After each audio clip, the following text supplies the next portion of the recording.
Hi, everyone. It is just another Mishnah Monday, and it's a bit, it's a big week actually. We're starting the book of Numbers, Sefer Bamidbar. We counted the 39th day of the Omer last night. Ziegler ordination was today. Congrats to the Musnachim. A plague continues to rage outside. Our economy tries to figure out what to do. And here we are studying Mishnah, which Jews have done for literally millennia now. And this, as I said last week, I really believe it's called a code, but it's not so much a code in the sense that it's an exact series of laws, the way you might expect a code to work. I think of it more like a code, like it's the code to Judaism. Like it really will help us kind of decode this weird religion that we've inherited because we inherited it from the rabbis. Okay, so in terms of our approach, I thought of a couple of ways that I could do a series on Mishnah. And one is to give you highlights, just jump around the coolest of the Mishnah. That's often the way people teach Talmud. That's the way I often teach Talmud. Just like, let's look at the great selections, because there's so much of it, you might as well just get snapshots. Then, of course, the other extreme is to plow through, to be methodical, to go Mishnah after Mishnah, to really, I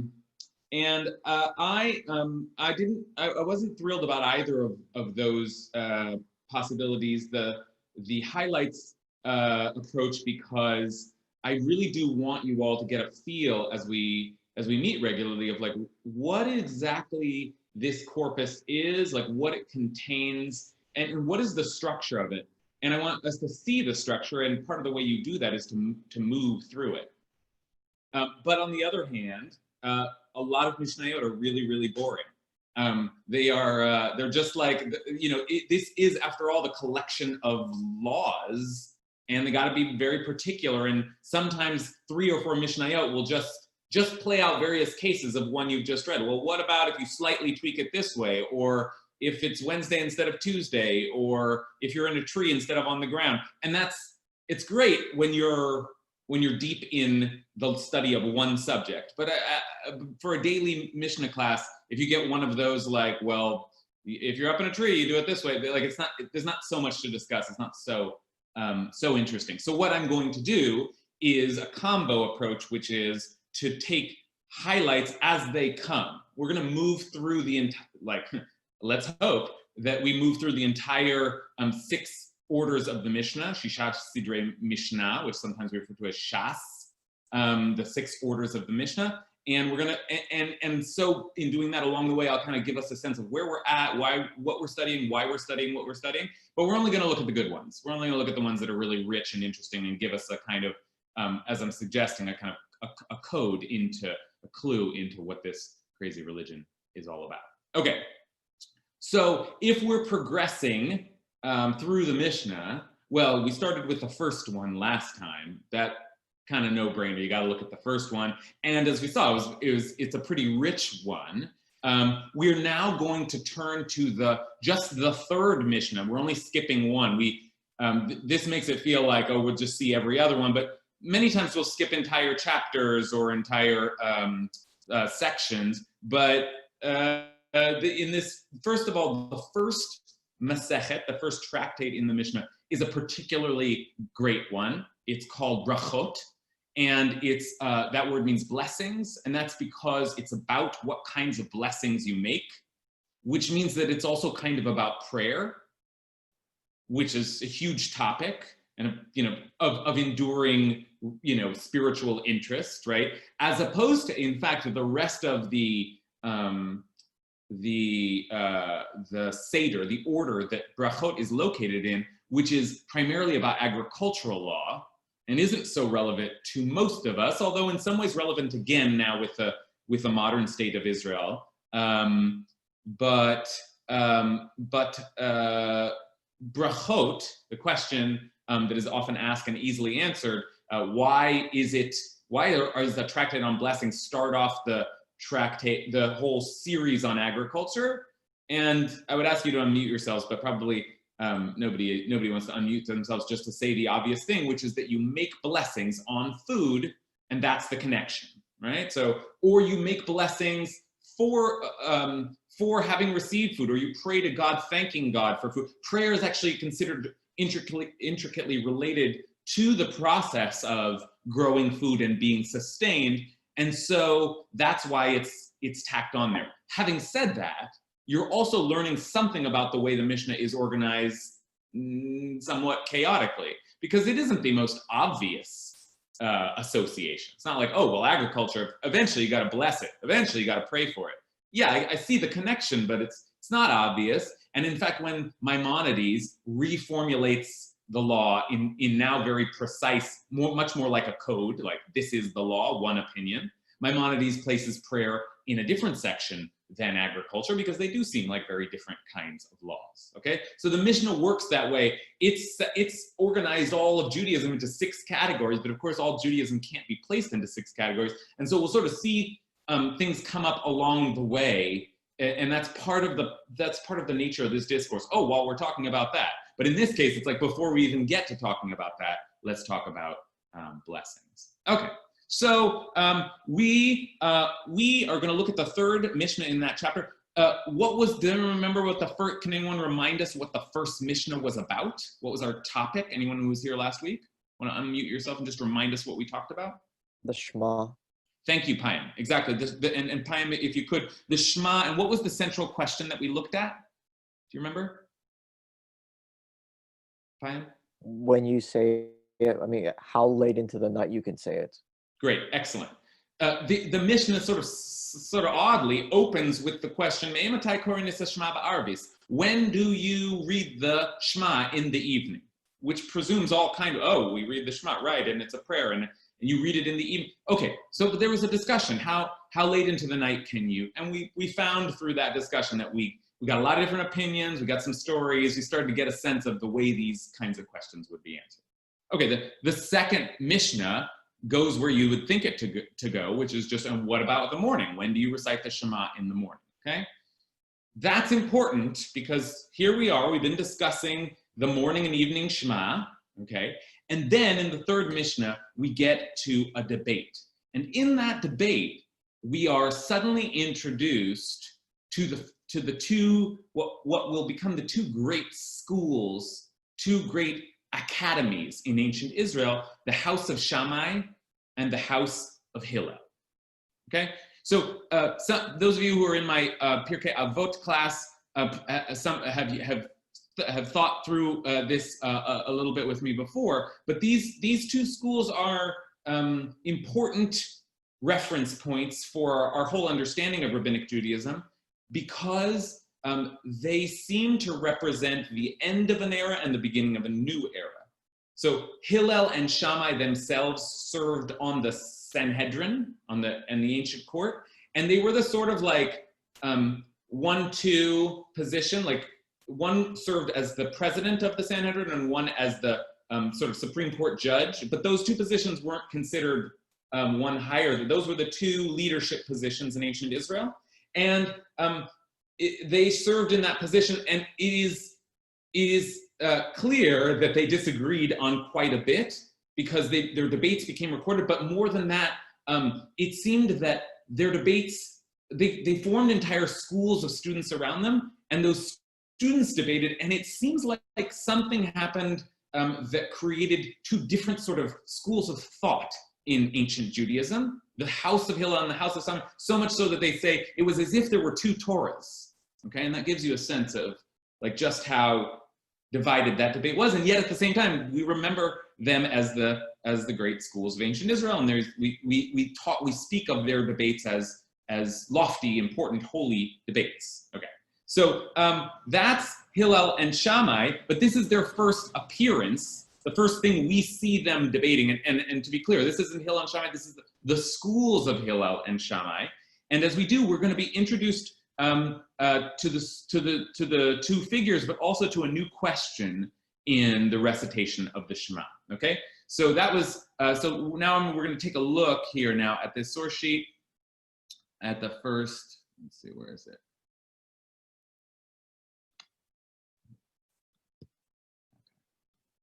All right, so here we go. Here's the debate. Beit Shammai say, in the evening, every person should recline and recite the Shema. Beit Shammai omrim, ba'erev kol adam yatu v'yikra'u. And in the morning, they should stand. Uvaboker yamdu, shene'amar, uv'shachvachav kumecho. Because it says in Deuteronomy, when you lie down and when you get up. Okay, let's just stop there for a second. What is Beit Shammai's position? Okay, what is Beit Shammai telling us, teaching us? Anyone? Yeah, Nancy. You have to unmute yourself. I thought I was. It seems literal. Good, exactly. In what way? Can you say more about that, Nancy? Well, just what he says, that when you lie down and when you get up. Good. Yes, okay. When you recline and when you, yeah. Okay, great. So, sorry, I keep flipping back and forth here, losing the screen, but I think Nancy's exactly right. That what he's saying is in the verse, in Deuteronomy, it says, when you lie down and when you get up. So when you say the Shema in the evening, you have to lie down. That's what it says to do. And when you say it in the morning, you get up. And as Nancy said, that's exactly what it says in the verse. So he's taking the verse very literally, lying down, getting up. That is how you say the Shema. Just to remind ourselves, let's go and take a look, just so we're not seeing it out of context. This is a fairly famous Jewish passage, but let's just take a look at the passage itself.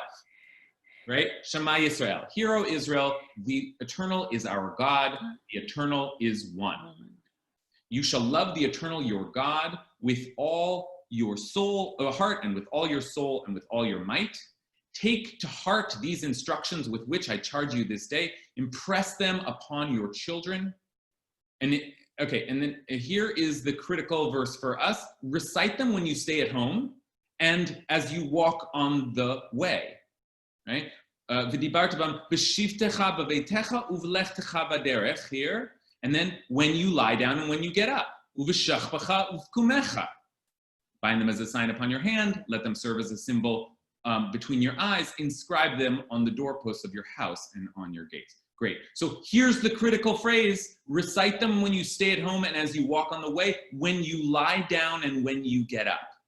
So now you tell me, what do you think that means? If you're interpreting this, what does it mean that you should recite them when you lie down and when you get up? Do you agree with Beit Shammai? I'll give Nancy the first call here because she was already on this. Okay, I don't mean to be piggy. So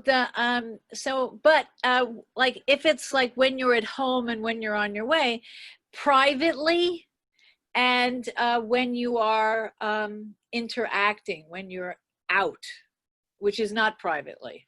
Okay, meaning you should do, the first clause is you should do this whether you're traveling or whether you're just in your home, whether you're on the road. Well, I don't only mean that. I mean privately, even more so.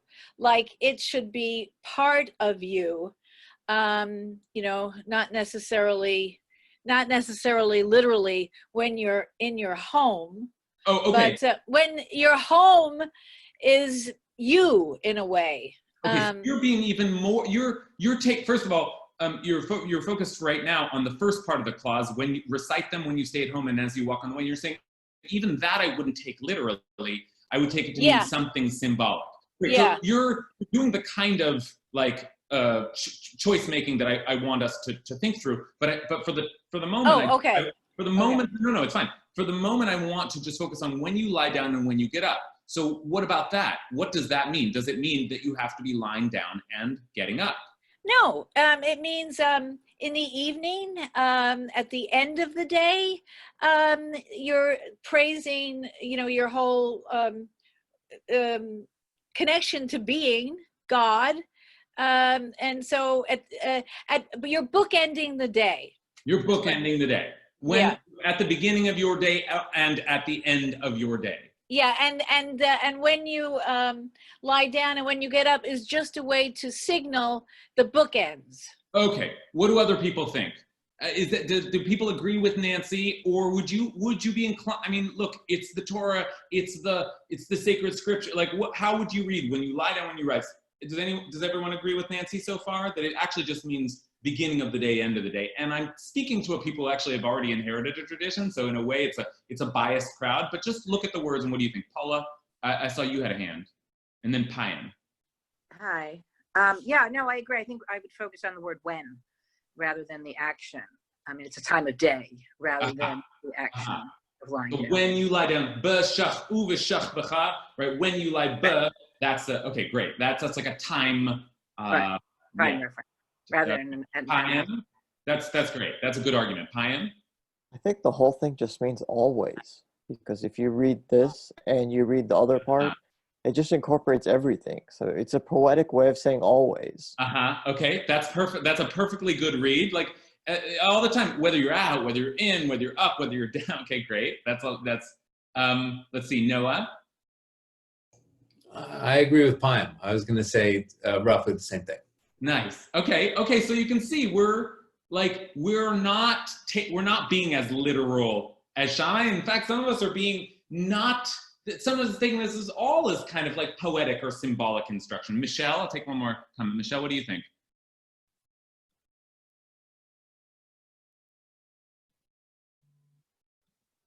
Wait, Michelle, I can't hear you.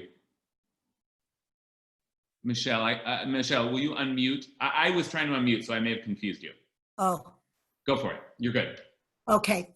I was thinking also, when you lie down, when people die, don't they have the Shema, or they're facing imminent death, like in the Holocaust? Didn't they do the Shema, this final word before they die?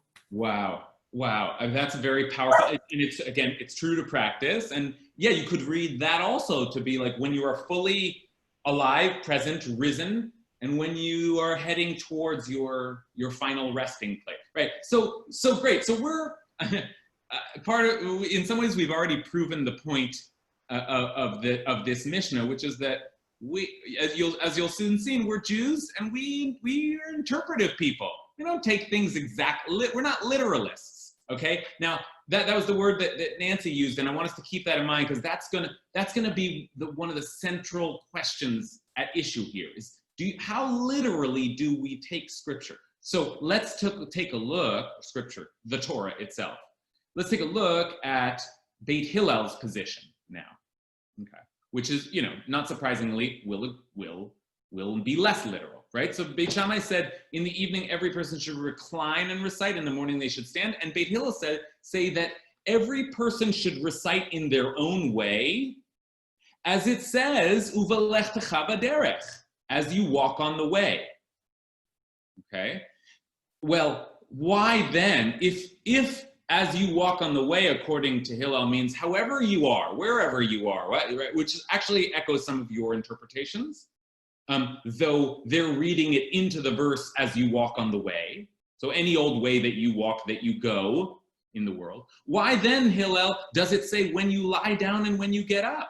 You have to now, if you're saying, oh, I learned from this one phrase that it's any old way, then what do you do with these other phrases when you lie down and when you get up? Now, I just want to point out here, you didn't feel constrained in the way that the Mishnah seems to feel constrained to account for every single phrase, right? Some of you are willing to say the whole thing is sort of poetic, and we're just sort of there. These are various ways of saying like all the time. But the Mishnah is not making that assumption. In other words, the Mishnah's got Beit Shammai as the more like exacting literalist reader of the text, and Beit Hillel is going to be the one that's more expansive, but even Beit Hillel is going to feel compelled by the discourse logic of the Mishnah to account, well, how do you explain these phrases? Or you can't just leave phrases like unaccounted for. And that gives you a sense of like a common approach in rabbinic discourse. But anyway, just to finish Beit Hillel's position, why then does it say when you lie down and when you get up? Well, he says, as Nancy said, as many of you said, at the time when people lie down and at the time when people rise up. Okay?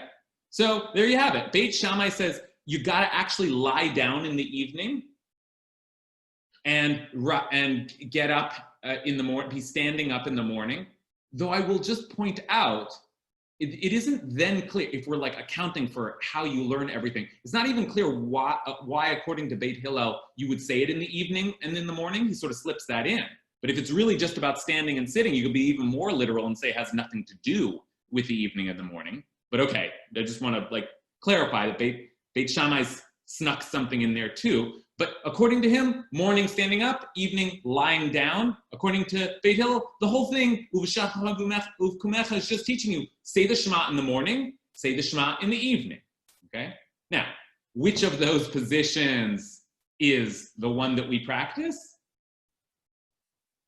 Both. It's always both. Well, correct. On some level, it's both, because we figured out ways to make sure that we do both. Like, oh, well, also when we're in our bed, we make sure to say another Shema, because then it's like you're actually lying down. That's the clever answer. Yonatan is a clever fellow, but the halacha, right? That the answer that I kind of grew up with was you say the Shema in the morning, you say the Shema in the evening, and that's because the verse says they're time periods. Okay. So now I want to turn it over to you a little bit to debate the relative merits of these positions. Now, is it obvious that Hillel is right or better, or, I mean, nobody, as we read through, nobody took Beit Shammai's position. We were all Hillelists in fact, we were probably further than Hillel. So can someone explain, like, what, you know what, let's start, I want to start with Beit Shammai. What's the advantage to Beit Shammai? Why does Beit Shammai read that? What is he, where is Beit Shammai, I say he, but they, where's that school coming from? Read the words, read them exactly. What's the point of that position? Nancy. Well, being so structured that way, if nothing else, you'll remember to do it. These are the times to do it, so do it. So, so it will get done. Whereas, can I add something? Wait, I didn't understand that answer. What do you mean? Oh, so, well, okay, so I'm just telling you, here's the reminder. When you lie down and when you get up, so you'll know to do it. I mean, it's right there. Right, it's right, like, right. do what it. I'm saying is, what I'm saying is, Beit Shammai says it means when you are lying down and when you're standing. Right. So someone. The actual physical. Yeah. So hold on. So I'm gonna turn it over to the group. Yep. Okay. Someone tell me what is that just silly? What's the point of that position? Why read it in that way? Someone explain. You be Shammai and tell me, here's what I'm thinking. Anyone? I mean, it's recorded. It has to be. Did I see Rabbi Zaki's hand go up? Yeah, Rabbi Zaki. Yeah, I'm thinking that when you rise up, that means that you're coming out of sleep. Sleep is like death, and you're coming out of death, your sleep death, and you say the Shema. And laying down is when your soul rises because you've passed on. So you need to say it just like at that bookend of life every day. Okay. It's another way. I mean, that's beautiful, but I'm still searching for the answer to the question. Why tell me I have to literally physically stand to say it, and that I have to, in the evening, I literally have to lie down? Why would someone claim that we have to follow the exact words as they literally appear? What's that? I mean, you all just basically think Shammai's just wrong. Like, Shammai's just dumb, right? But he represents an entire school of ancient Israel. Like, what was that position about? Why is Beit Shammai arguing for do it exactly as it says? Did I see a hand that I haven't seen before? Hannah? No? Hannah? Yeah, Hannah. You're muted. Hello? I'm unmuting you. Oh, I don't seem to have the power of unmuting. Administrator, do I have the power of unmuting? Okay, I'm gonna go to Payam. Because for him, he's a literalist in everything, and it's a moral slippery slope. So even for the smallest thing, if you move away from your literalist structure, then he's a very rigid person. So for him, it's the big things he has to be a literalist on. And if he's a literalist on the very big things in the Torah, then even to the smallest minutia of a detail, he has to be a literalist. It's either, if it's for him, it's a zero-sum game. It's either you're all of it or nothing. So even for the smallest thing, if he's a non-literalist, then for the big things, then there's more relativism. Okay, beautiful. Thank you, Payam. That's right. You were describing the whole methodology, which is like you have to be strict on everything in order to maintain like stricture across the board. But I think embedded in that analysis, Payam, part of what you're saying, you use the word like a slippery slope.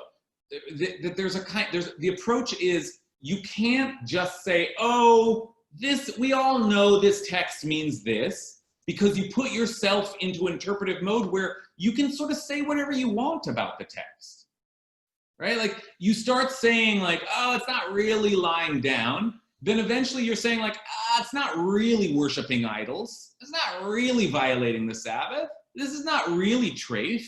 You just like, the approach is a kind of safeguarding approach that makes sure that we try to hew as closely as we can to the literal words of the text, so that we aren't in the realm of our own Torah, the Torah that we would like to see, right? So that's where interpretation begins to get risky.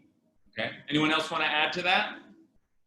Because I now want to also consider. So then, tell me what's the advantage of Beit Hillel's position, right? Like Beit Shammai would say you cannot get so far away from the text, because if you do, the text has no meaning at all. So you have to stick as close to it. And as Payam is saying, and so if you want to make sure not to veer a lot, you have to make sure not to veer a little. So what would Hillel respond? When Hillel says, no, it doesn't mean when you lie down, when you rise, what's Hillel's rejoinder? Why does Hillel say, no, you do have to interpret it somewhat figuratively? Any thought here? Nancy? Oh, you have to unmute yourself. Yep, there you are. Now I am unmuted. Okay, so,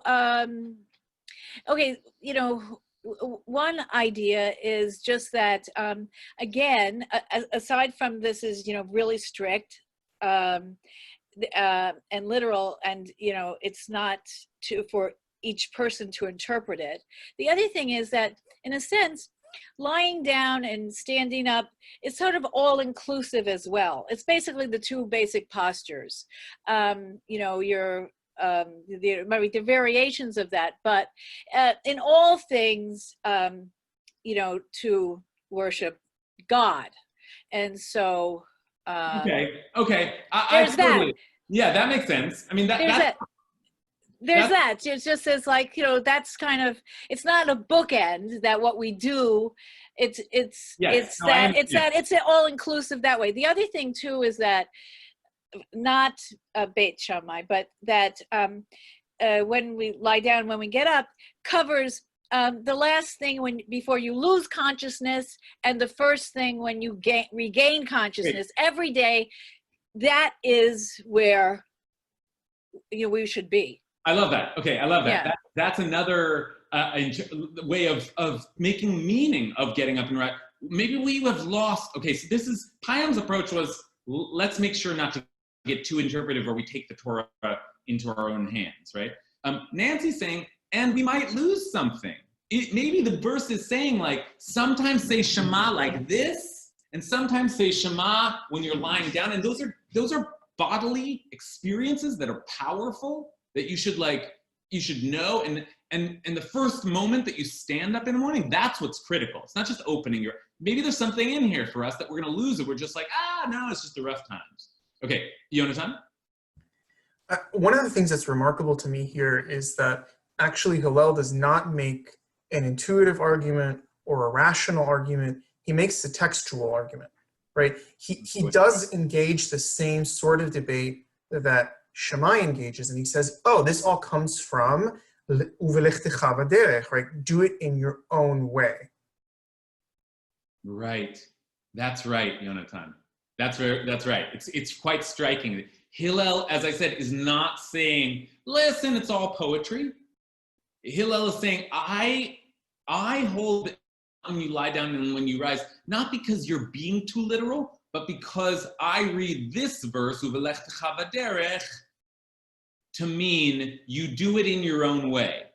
Now, I would also point out that that's a weird reading of that. That's a non-literal reading of, and as you walk on the road, literally, right? The verses here are, teach it to your children and speak of them when you are sitting in your house and when you are walking on the road, right? So we can imagine Shammai might mean you have to also sit in your house sometimes and you have to go be walking on the road sometimes. But what Hillel is saying is when you walk on the road, you read it sort of looser to say, however you go in your own way, that's how you do it, right? But Yonatan is right that Hillel's sitting here figuring out how to like read this all into the words, which is again to say they're very serious about like even the interpretive, come on, let's not take this all too nitpicky, are very serious about reading it into the words. Okay, I think I saw another hand, Hannah. Yeah, this is a kind of anachronistic reading, but I think it's also interesting and as a contemporary reader to think about how much more inclusive Hillel's reading is for people who maybe have physical limitations that are not what we expected at the time or not what we included as normative, and that the idea of lying down or standing up or walking on your way, all of those things aren't given for a lot of people. And so reading it as though uvelechtecha b'derech is in your own way and not literally a walking on the road, I think gives us space to read that as a mitzvah that can be accomplished by people who inhabit a lot of different bodies. Beautiful, beautiful, beautiful. Not just spiritually beautiful, yes, but also a very beautiful reading of this act that actually is quite a bold thing to say. Beit Hillel omrim kol adam koreh kedarko. Every person just recites in their own way, however they are. And that could mean various physical capabilities. It could mean a lot of different things. Everybody will figure out how is best for them, for their soul, for their spirit, to recite the Shema sometime in the morning, sometime in the evening.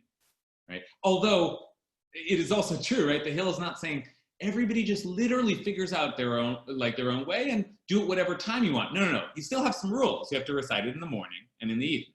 Right? Okay, so what that in some ways I think takes us to the advantage, or one of the great advantages of the Hillel position, is that it seems more tailored around human need. And that is true, I think, in general, of a less literal, more interpretive approach to the text. It is more able to accommodate real human need, right? If you are really attached to the words of the text, then if that's your primary objective is to read them as literally as possible, then even when those words don't fit well into human life, right? Because you don't have the right body for it, or the right schedule for it, or the right sexual orientation for it, right? Like when you're attached to the exact word, it's sort of too bad for you because that's what the words say. But Hillel's approach is like, there's something hovering behind it that, though Yonatan's right, he reads it into the verse, he's actually saying something quite bold, which is everybody's going to have their own approach, but we'll gather together at certain times of day and people will figure out how to do it. And there's something about that is very, well, in the language of legal theory, we would call one realist, right? And one formalist. Beit Shammai is being a formalist here. You have to do this exactly as the words say, whereas Beit Hillel is saying, like, let's be realistic. How does this fit into human life, okay? And those approaches to text, that divide that we're seeing here between Beit Hillel and Beit Shammai, we could call literalist versus interpretive. We could call it the letter of the law versus the spirit of the law, right? In American legal discourse, we would call it a constructivist approach versus a kind of living constitution approach, right? When the right wing of the Supreme Court says that's not what the founders meant when they said ... It's what they're part of what they're attached to is a kind of an exactitude about the words themselves. Whereas the more liberal wing of the Supreme Court, though, big parentheses, everybody thinks that they're all politicized and don't really have guiding legal philosophies anyway, end parentheses. But the idea is, no, this text is meant to be alive. It's meant to adapt. It's meant to change throughout the generations, and it's capacious enough and flexible enough to do that. That's a whole theory of scripture, and especially of sacred scripture, where there's an embedded assumption, there's something about this that's divine. Well, if it's divine, you can see how you would tend towards a more, well, God must have meant exactly that, or no, as Beit Hillel is saying, no, still, the text is capacious. The text can allow for various possibilities. Okay, I'm off my soapbox for a sec. Turn it back over to you. So anyone want to say anything more about the Beit Hillel approach, the more like time of day, do it in the physical way that you wish, versus the Beit Shammai approach, which feels stranger to us, but is more exacting about when you lie down, you rise. Anything more there that we haven't yet processed? Anyone not had a chance to speak yet?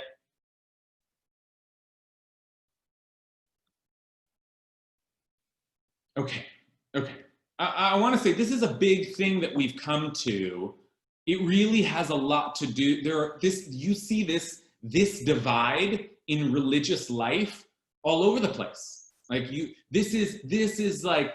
I think I made reference last class to like Protestant and Catholic approaches to the text, right? I might also say that there are more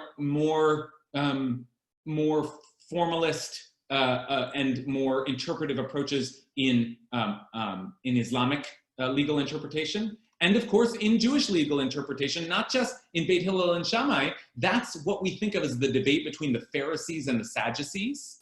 Right, where the Sadducees are the ones like, no, you have to read it exactly. And the Karaites, right? This is an ongoing back to the text. Sola scriptura, just look at the words. That's a certain kind of religious impulse.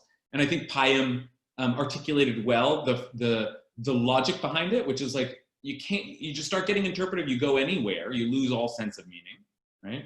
As opposed to the Pharisees, the interpretive, the text has a meaning that is malleable and that like has to be understood in light of human experience, right? The one approach makes more sense of the words, and the other one makes more sense of our lives. Okay, so that's a very important thing, because we're the Pharisees, right? Like that doesn't sound so good in the New Testament, but the rabbis are the Pharisees. This is the interpretive tradition. That's Beit Hillel. But we're in this weird. If that's the case, we're sort of in this weird moment in the Mishnah where we're including both possibilities. We're looking at both approaches, and we're, for the moment, validating both approaches. Okay, but just for the moment, because we're about to take a big, heavy sledgehammer and swing at one of these approaches. So you have a question before we move forward? Anyone? No? Oh. One of the good things about this third Mishnah, like the first Mishnah, is that we get another little story. You don't get them in most Mishnayot, but we saw one in our last one, and we get to have one again. And here comes the story. Okay, Beit Shammai, when you literally stand up and you literally lie down. Beit Hillel, at the time when people lie down, at the time when people rise. Rabbi Tarfon, okay, a later rabbi around the time of the destruction of the temple. Hillel and Shammai are earlier. Rabbi Tarfon says, I was once on the way somewhere and I reclined to recite the Shema according to the words of Beit Shammai. Okay, I was going somewhere and I lied all the way down because it was Shema time, it was the evening, and I lied down on the ground. And I put myself into danger from robbers. I'm not exactly sure how to translate this, I must say. V'sikanti ba'atzmi mipnei halistim.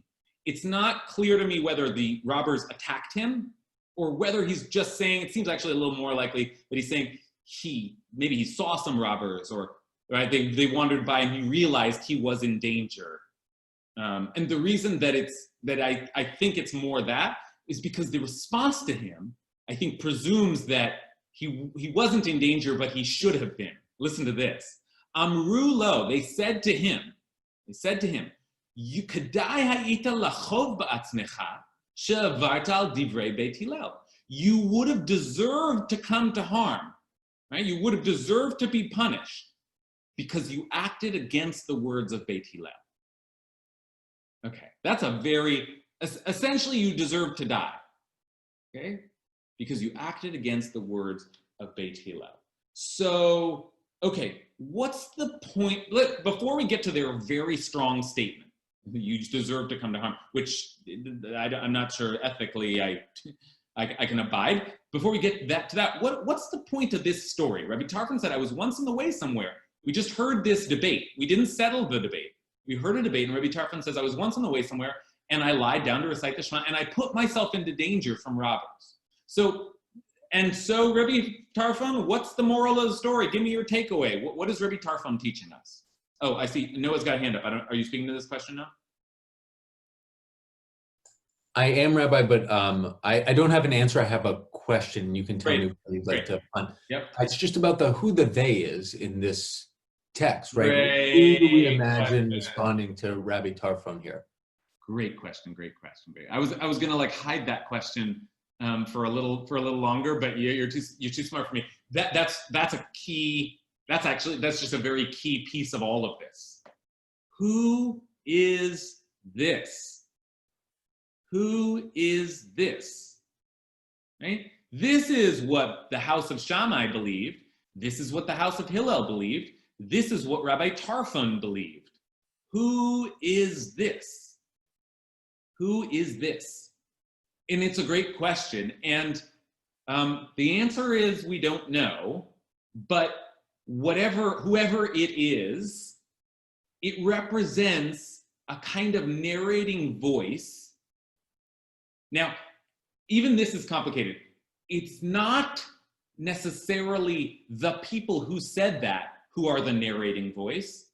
It's the one saying, they say this, who is the narrating voice. In other words, someone, and the easiest answer to the someone is Rabbi Yehuda Hanassi, the author of the Mishnah or the recorder of the Mishnah, but it's not that simple because part of what you're asking here is what's going on? Who is responding and kind of declaring the authoritative conclusion of the Mishnah, right? There is, in the Talmud, we use the phrase, the stama, or the stam, right? The stam meaning the whatever, the basic voice of the Talmud. There is, the Talmudic discourse presumes a kind of a voice that's telling you the story of the rabbis that we're talking. And sometimes though, first of all, that voice is telling you the story in its way, in the way that it designs. A lot of what, I don't mean to be mysterious about it, a lot of what we're saying is the editor. But as I say, it's a little complicated because is it the editor or is it the voice that the editor invents as the narrating voice of the Talmud? And that's Talmud. Here in the Mishnah, again, it's easier to say, well, we have a tradition that the editor was Rabbi Yehuda Hanassi, but even so, the way that he's placing this leads us to the conclusion that, yes, there was once a debate in ancient Israel, but eventually people were experimenting with various possibilities, but eventually there was a declarative voice that says, this is how we go. This is what we do. And you shouldn't do the opposite. And if you do, you're not doing right. Okay, so I didn't really answer your question, Noah, but just to say the question is critical because there's something happening there that we need to pay attention to. Some big declaration is being made about what rabbinic Judaism is. Okay. But again, let me just ask again, what's the point of Rabbi Tarfon's story? Rabbi Tarfon says, I once was heading along somewhere and I said, oh my gosh, it's the Shema. And you know what? I'm saying into the evening, and I know Beit Hillel says you could just say it, but I want to check the Beit Shammai box too. So I lie down on the ground because I'm such a nice frum Jew. I'm going to do it. And I did it, but then a bunch of robbers started. I could see them in the distance, like coming by looking for people. And here I am lying down. If they had seen me, I would have died. What's the point of that story? Just give me, like, there are two positions. What's Rabbi Tarfon telling us? Oh, sorry. Who started to talk just now? No, you had the floor. Pick it up. Yeah, I think he's saying that by holding by Beit Shammai, it saved his life. That lying down, he avoided the robbers that otherwise would have hurt him. Oh, that's interesting. That's interesting. It's fun. It actually would be a funny sort of response. Like, how do you know you endangered yourself? You actually saved yourself. I think that's a cool way of looking. But I think his actual wording seems to suggest that his takeaway was the opposite, which is that he lied down and he put himself in danger because he lied down. So he's saying I tried to do the right thing, but it actually was dangerous for me.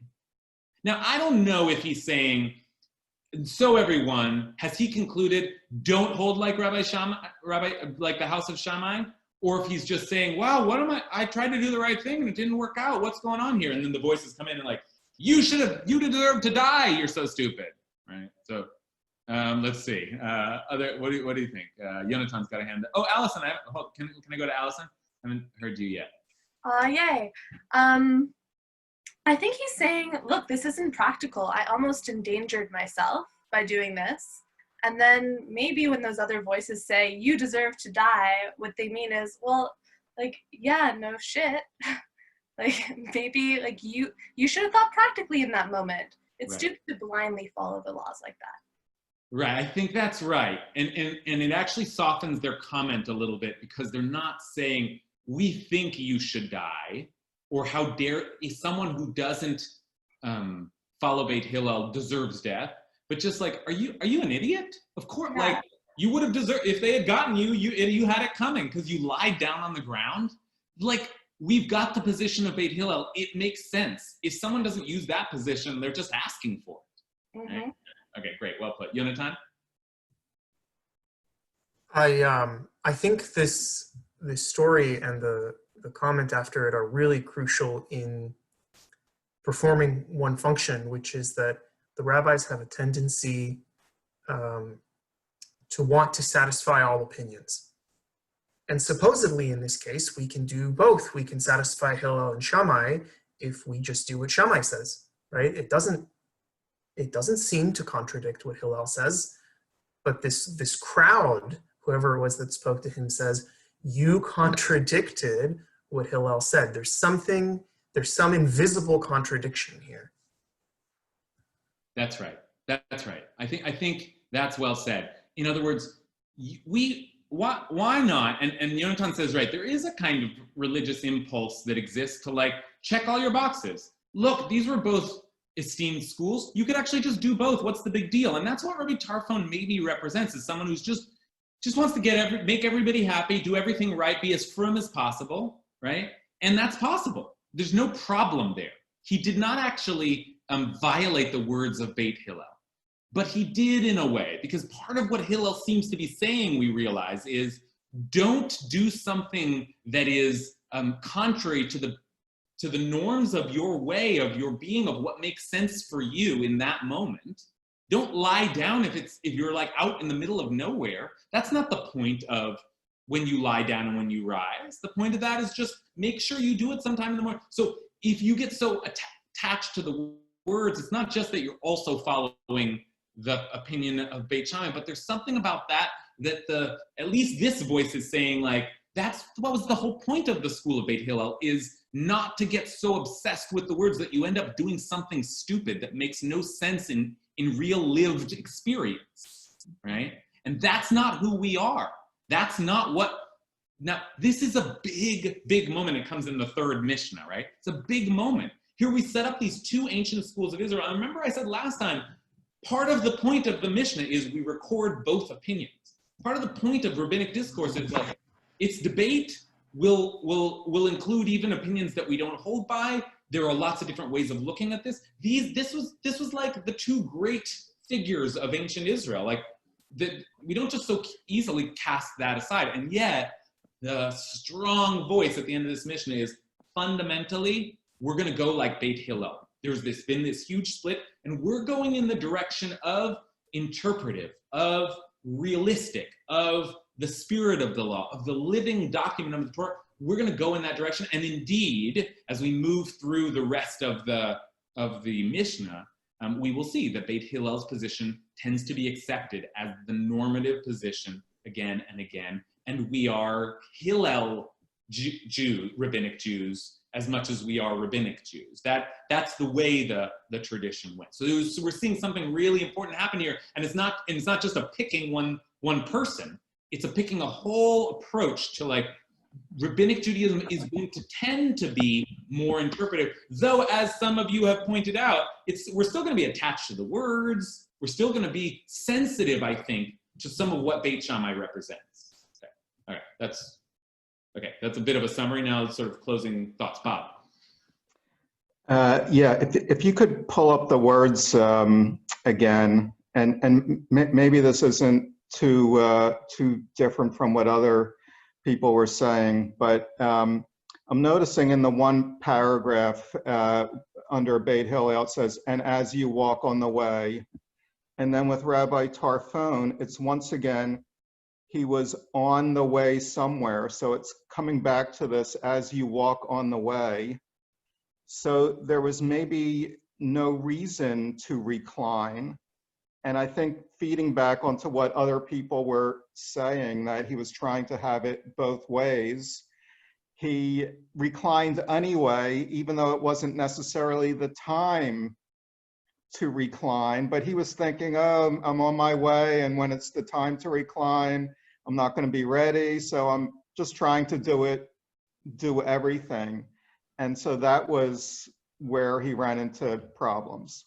I think that's great. I think that's an incredibly nuanced and beautiful reading there.